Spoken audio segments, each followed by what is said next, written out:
sebelum kita masuk ke pembahasan berikutnya, pertama-tama kita tuh mengerti dulu apa itu yang namanya agen, konstituen, dan juga audiens. Jadi agen itu merupakan yang tidak hanya mewakili kepentingan dan juga tidak hanya mewakili kepentingan masalahnya sendiri, tapi juga dapat mewakili sudut pandang orang lain yang mungkin tidak ada dalam negosiasi tersebut. Itu yang namanya agen. Lalu konstituen. Konstituen itu adalah satu atau beberapa pihak yang dapat menunjukkan orang lain atau agen untuk menyampaikan posisinya dan juga kepentingan dalam negosiasi. Contohnya itu seperti kayak pengacara dengan kliennya. Itu yang namanya konstituen. Lalu yang terakhir ada itu yang namanya audiens. Jadi audiens ini itu adalah suatu individu atau kelompok yang tidak terlibat langsung dalam atau tidak terpengaruhi oleh suatu negosiasi, tetapi dia ini berkesempatan untuk mengamati. Selain mengamati juga si audiens ini bisa bereaksi terhadap peristiwa apa yang seringkali juga dapat memberikan masukan atau kritik kepada negosiator, teman-teman. Itu pengertian dari agen, konstituen, dan juga audiens. Oke, selanjutnya ada jumlah pihak dalam negosiasi. Yang pertama ada negosiasi antara dua orang negosiator. Ini adalah negosiasi sederhana yang hanya melibatkan dua pihak. Biasanya digunakan untuk membahas hal-hal langsung tanpa perantara. Yang kedua ada negosiasi lebih dari dua orang negosiator. Dalam negosiasi ini terdapat lebih dari dua pihak yang terlibat sehingga prosesnya lebih kompleks karena setiap pihak mungkin memiliki kepentingan yang berbeda. Yang ketiga, negosiasi di dalam tim atau antar tim. Negosiasi ini dilakukan dalam satu tim ataupun internal atau antara tim-tim yang berbeda ataupun eksternal, di mana masing-masing tim bekerja sama untuk mencapai sebuah kesepakatan. Yang keempat, ada negosiasi dengan agen dan konstituen ataupun prinsipal. Ini melibatkan pihak ketiga ataupun agen yang mewakili kepentingan seseorang atau kelompok. Agen bertugas memperjuangkan kepentingan konstituennya. Yang kelima, negosiasi yang dihadiri penonton atau khalayak. Negosiasi ini dilakukan di hadapan publik atau audiens seperti debat politik atau diskusi terbuka yang dapat memengaruhi proses dan hasil negosiasi. So, semua jenis ini mencerminkan variasi cara bernegosiasi tergantung pada jumlah pihak dan konteks situasinya. Lalu selanjutnya ada karakteristik khalayak atau audiens dalam negosiasi. Yang pertama ada kehadiran audiens secara fisik, hadir atau tidak. Jadi audiens dapat hadir secara langsung ataupun secara virtual seperti melalui siaran atau laporan. Kehadiran fisik mereka seringkali memberikan tekanan atau dorongan tambahan pada pihak-pihak yang bernegosiasi. Sebaliknya, ketidakhadiran mereka bisa memberikan ruang lebih bebas bagi negosiator untuk membuat keputusan tanpa pengaruh eksternal yang langsung. Yang kedua, audiens tidak bergantung pada negosiator untuk hasil yang diperoleh. Jadi dalam situasi ini, audiens adalah pihak yang netral atau tidak secara langsung terkait dengan hasil negosiasi. Mereka tidak memiliki kepentingan langsung terhadap keputusan yang diambil sehingga posisi mereka lebih sebagai pengamat. Yang ketiga, ada audiens memengaruhi tingkat keterlibatan mereka dalam proses negosiasi. Audiens yang hadir, baik secara langsung atau tidak, dapat memengaruhi bagaimana negosiasi berlangsung. Misalnya, kehadiran mereka bisa menciptakan tekanan psikologi pada negosiator untuk tampil lebih baik atau membuat keputusan tertentu. Jadi, audiens seringkali menjadi elemen yang tidak langsung, tetapi mereka memiliki potensi besar untuk membentuk hasil bernegosiasi melalui tekanan sosial, dukungan moral, atau membangun opini publik. Nah, selanjutnya kita dapat mengetahui bagaimana pengaruh audiens mempengaruhi tindakan para negosiator dalam pengambilan keputusan. Nah, audiens di sini dapat mempengaruhi negosiator untuk dapat bertindak lebih keras lagi atau lebih berusaha semaksimal mungkin karena adanya audiens merasa para negosiator ini diawasi sehingga mereka harus menunjukkan sikap yang lebih maksimal dalam mencapai keputusan negosiasi dan mereka berusaha untuk dapat memenangkan keputusan dalam negosiasi. Nah, selanjutnya para negosiator berusaha untuk mencari reaksi positif dari para audiens. Dengan adanya audiens, negosiator mendapatkan evaluasi positif dan mereka berupaya untuk menghindari reaksi negatif. Di sini para negosiator harus bertindak sempurna. Nah, jika adanya trade-off atau citra diri yang positif, para negosiator mencari kesepakatan dari pihak lain yang dapat menguntungkan citra positif dari negosiator itu sendiri. Jadi, trade-off di sini yaitu adalah posisi di mana para negosiator memiliki dua pilihan dan mereka harus mengorbankan salah satu pilihannya. Nah, yang diambil itu adalah pilihan yang lebih menguntungkan para negosiator untuk mencapai kesepakatan. Jadi, harus ada salah satu yang dikorbankan, makanya disebutnya trade-off. Audiens memegang tanggung jawab penuh kepada negosiator. Di sini, audiens ataupun konstituen memiliki pengaruh signifikan terhadap perilaku negosiator dengan adanya akuntabilitas ataupun transparan yang diberikan audiens kepada negosiator. Di sini mempengaruhi terdorongnya negosiator untuk mencapaikan hasil yang optimal dan memberikan kesepakatan yang dapat disetujui dengan audiens sesuai dengan ekspektasi mereka. Nah, bisa nggak sih negosiator bertindak irasional dalam bernegosiasi?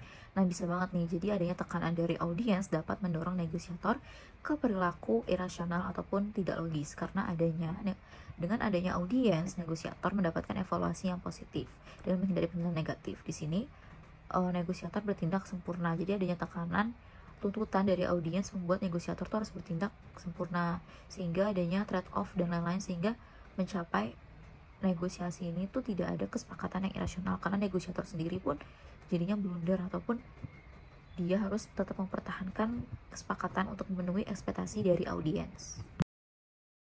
Oke, di sini saya akan menjelaskan saran untuk agen dalam mengelola konstituen dan audiens. Yang pertama yaitu perjelas harapan peran dan kontrak kinerja. Menurut Bottom, Holloway, Miller, Mislin, and Whitford pada tahun 2006 menunjukkan bahwa menyusun kontrak hasil yang kuat dan jelas dapat memberikan jaminan kepada prinsipal bahwa agen akan sangat termotivasi untuk mencapai tujuan negosiasi tanpa harus memantau agen secara teratur. Yang kedua yaitu memperjelas wewenang untuk membuat kesepakatan. Selain memperjelas ekspektasi peran dan kinerja, agen juga harus mengklarifikasi seberapa besar otoritas yang mereka miliki untuk menerima tawaran negosiator lawan tanpa berkonsultasi dengan konstituen. Selanjutnya yaitu mengelola visibilitas dan komunikasi konstituen. Ada 6 cara. Yang pertama yaitu batasi konsesi sendiri dengan membuat negosiator terlihat oleh konstituen. Yang kedua yaitu gunakan konstituen untuk menunjukkan militasi. Yang ketiga yaitu gunakan konstituen untuk membatasi kewenangan sendiri. Yang keempat yaitu gunakan perhatian besar dalam melebihi wewenang seseorang. Yang kelima yaitu meningkatkan kemungkinan konsesi kepada negosiator lain dengan mengurangi visibilitas ke konstituen. Dan yang keenam yaitu membangun reputasi kerjasama. Selanjutnya yaitu berkomunikasi tidak langsung dengan audiens dan konstituen. Ada dua, yaitu berkomunikasi melalui atasan dan berkomunikasi melalui perantara. Yang berkomunikasi melalui atasan ini sering digunakan ketika ada perwakilan dari dua organisasi yang terstruktur secara hierarkis, misalnya perusahaan dan serikat pekerja, atau dua perusahaan yang terlibat dalam kesepakatan bisnis. Dan ketika salah satu atau kedua negosiator tidak puas dengan kemajuan negosiasi atau perilaku pihak lain. Yang kedua yaitu berkomunikasi melalui perantara. Negosiator berkomunikasi melalui perantara ketika mereka perlu melakukan kontak informal dengan pihak lain, negosiator lawan, atau daerah pemilihan. Selanjutnya yaitu berkomunikasi langsung dengan pihak lain. Satu agen berupaya untuk mengatasi agen lainnya dan berkomunikasi langsung dengan konstituen dari agen tersebut. Tujuannya adalah untuk membujuk mereka agar mengubah posisi atau instruksi yang telah mereka sampaikan kepada perwakilan mereka. Dalam negosiasi perburuhan, manajemen sering memilih berkomunikasi langsung dengan anggota dewan daripada melalui pimpinan serikat pekerja. Hal ini bertujuan untuk memastikan posisi manajemen dipahami. Namun, cara ini dapat merusak kredibilitas dan efektivitas kepemimpinan serikat.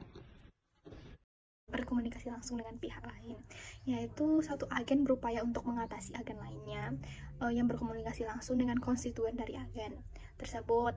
Terus tujuannya itu adalah untuk memujuk mereka agar mengubah posisi atau instruksi yang mereka sampaikan atau perwakilan dari mereka gitu kan. Terus dalam negosiasi contohnya dalam negosiasi pemburuhan, manajemen seringkali memilih berkomunikasi langsung dengan anggota dewan daripada melalui pimpinan serikat gitu.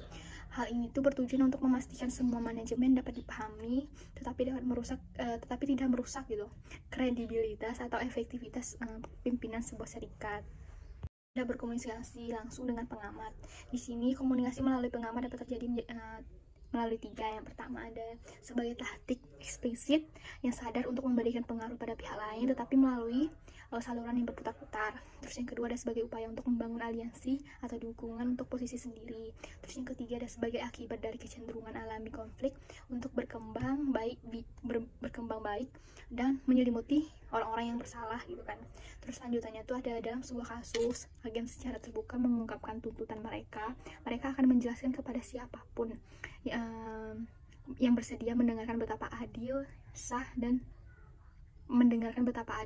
layannya posisi mereka, serta betapa tidak adilnya, tidak sahnya, dan tidak pantasnya posisi pihak lain. Harapannya agen adalah agar pihak-pihak yang tidak berpihak memberikan dukungan kepada mereka, sehingga memperkuat argumen serta ketidakpuasan dan ketidaksenangan terhadap pihak lain. Lanjutnya dia teman-teman. Oke teman-teman, di sini ada yang namanya bangun hubungan dengan audiens, konstituen, dan juga agen lainnya. Di sini saya mau ngejelasin kenapa pentingnya membangun sebuah kepercayaan dalam hubungan. Jadi kepercayaan dalam hubungan itu adalah dasar dari setiap hubungan yang sukses dalam bernegosiasi. Jadi tanpa kepercayaan mungkin pihak-pihak yang terlibat juga mungkin enggan untuk berbagi informasi ataupun mendukung kesepakatan. Nah, selain kepercayaan, itu ada juga yang namanya komitmen jangka panjang. Nah, jadi komitmen jangka panjang ini berarti dengan pendekatan yang jangka panjang, itu tuh bisa menunjukkan niat yang baik dan juga berfokus pada keberlanjutan yang bisa memberi manfaat baik di masa depan nanti. Lalu gimana sih teknik membangun kepercayaan? Jadi tuh di sini tuh ada 3 teknik dalam membangun kepercayaan dalam hubungan itu. Jadi yang pertama itu ada yang namanya pendekatan proaktif. Jadi pendekatan proaktif ini tuh mengacu pada sikap mengambil inisiatif dan juga bertindak sebelum suatu masalah muncul. Jadi dalam konteks ini tuh membangun hubungan, tapi pendekatan ini juga menciptakan interaksi atau komunikasi yang positif sejak awal. Nah, seperti menjangkau orang lain terlebih dahulu tanpa menawarkan bantuan tanpa diminta. Lalu yang kedua tuh namanya komunikasi terbuka. Jadi komunikasi terbuka ini berarti kita menciptakan ruang bagi setiap pihak untuk mereka berbicara dengan jujur. Dan juga selain mereka berbicara, kita juga pastinya mendengarkan empati dengan baik dong, mendengarkan informasi yang diberikan. Dan juga setelah itu kita pastinya berbagi informasi secara transparan. Jadi teman-teman, teknik ini tuh bisa memperkuat kepercayaan juga dan juga memungkinkan pemahaman yang lebih baik dalam hubungan di setiap pihaknya. Lalu yang ketiga ada yang namanya konsisten dan juga kejujuran. Jadi konsistensi dan kejujuran ini merupakan yang kokoh yang bisa dibangun berdasarkan kepercayaan yang hanya dapat dicapai dengan sikap konsisten dan jujur, yang artinya tindakan kita atau perilaku kita dan juga kata-kata kita harus selaras. Berarti nggak ada dong yang namanya kita memanipulasi atau memberikan informasi yang menyesatkan. Lalu kapan sih kita menggunakan agen? Yang pertama tuh ada ketika individu memiliki pengetahuan atau keterampilan yang unik atau berbeda dalam konteks masalah atau negosiasi. Misalnya pengacara ataupun akuntansi, yang merupakan kedua itu sangat penting untuk mencapai sebuah persetujuan. Lalu yang kedua, ini namanya ketika individu memiliki rekan, hubungan ataupun koneksi khusus yang dapat kita gunakan untuk menghubungi orang yang tepat untuk mencapai para pengambil keputusan yang penting untuk mencapai persetujuan. Lalu yang ketiga, ada ketika individu hanya mementingkan hasil dan bukan hubungan. Jadi para ahli setuju ini bahwa kita lebih mudah menyerah jika bernegosiasi sendiri. Terima kasih. Kita harus menggunakan agen itu ketika yang pertama, ketika individu memiliki pengetahuan atau keterampilan yang unik atau berbeda dalam konteks masalah atau negosiasi, misalnya pengacara atau akuntansi yang sangat penting untuk mencapai sebuah persetujuan. Yang kedua, ketika individu memiliki rekan, hubungan atau koneksi khusus yang dapat dia gunakan untuk menghubungi orang yang tepat untuk mencapai para pengambil keputusan yang penting untuk mencapai persetujuan. Yang ketiga, ketika individu hanya mementingkan hasil dan bukan hubungan. Para ahli setuju bahwa kita lebih mudah menyerah jika bernegosiasi sendiri.